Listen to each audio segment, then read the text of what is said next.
विख्यात अधिवक्ता एवं हमारे साथ में राष्ट्रीय अध्यक्ष बम महाराज जी यहाँ पर हमारे साथ में यहाँ पर मौजूद है। किस प्रकार से भारत जोड़ो यात्रा पर जो है दिन प्रतिदिन खबरों को तो आप लोग सुन ही रहे होंगे। हमारे साथ बम महाराज जी जुड़ चुके हैं जो कि दिल्ली के जंतर मंतर पर अभी मीडिया बंधुओं को इन्होंने संबोधित किया। क्या कहना चाहेंगे सर आप?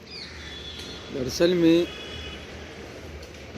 मैं आपको और पूरे देशवासियों को और पूरे संसार को एक बात बताना चाहता हूँ। जो अटल जनशक्ति पार्टी का लक्ष्य विश्व शांति, भारत सहित विश्व शांति, कल्याण और विकास है। अब बीच में आज मैं अखबार में देखा हूँ कि अटल जी के समाधि पर राहुल गांधी जाकर श्रद्धांजलि अर्पित किए हैं। अब मैं इस बात पर एक अटल जनशक्ति पार्टी का, लेकिन आपका मकसद जो था अटल जी के समाधि पर जाना नहीं था।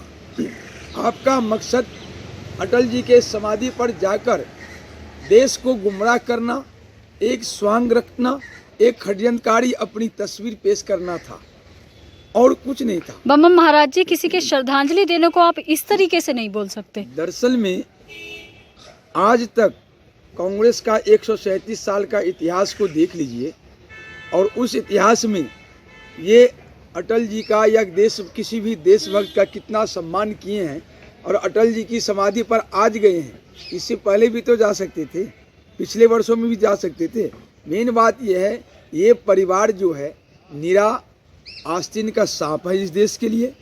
इस देश के लिए इनकी गद्दारी है, इस देश के लिए इनका कपट ही है।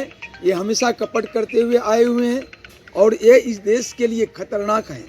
ये अटल जी की समाधि पर जाकर अपना कालिमामयी चेहरा सामने किए हैं। मैं राहुल गांधी से कहना चाहता हूँ, जो आपका फिरोज खान आपका दादा है और जो मतलब कई दशकों से किसी अपनों का राह अपनी मजार पर देखना चाह रहा है, आप वहाँ तो आज तक गई नहीं। अरे आप अटल जी के पास जाने से अच्छा ये है अपने दादा फिरोज खान के मजार पर जाके परिक्रमा करके आओ। लानत है तुम्हारे जैसे नौटंकीबाज पर।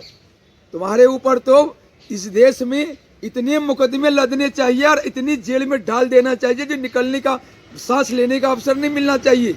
लेकिन अफसोस है इस शासन व्यवस्था का, अफसोस है इस बाबा बापू चाचा का शासन व्यवस्था का दिया हुआ जो गटर शासन व्यवस्था है।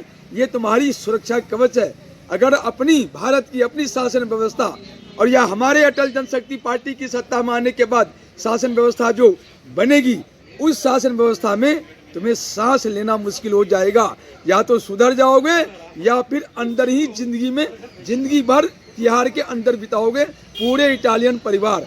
मैं इसलिए कहना चाहता हूँ, नौटंकी छोड़ो और भारत जोड़ो यात्रा का जो तू बात कर रहा है, कि भारत जोड़ो यात्रा के ऊपर भी तुम्हारे खिलाफ मुकदमा में दर्ज कराऊंगा। क्योंकि तुम गुमराह लोगों को जितना कर रहे हो, जितना गलती दर गलती कर रहे हो, ये माफी के काबिल नहीं है। अब तुम्हें सजा मिलेगी और सजा के लिए तैयार हो जाओ। मैं फिर कहना चाहता हूँ, अटल जनशक्ति पार्टी का राष्ट्रीय प्रभारी होने के नाते या तो तुम इटालियन परिवार सुधर जाओ, भारत के विरुद्ध हरकत करना बंद कर दो, नहीं तो अब तुम्हारे खिलाफ जो एक्शन होगा, तुम्हारी जिंदगी पूरे इटालियन परिवार की जेल में, तिहाड़ में सड़ेगी।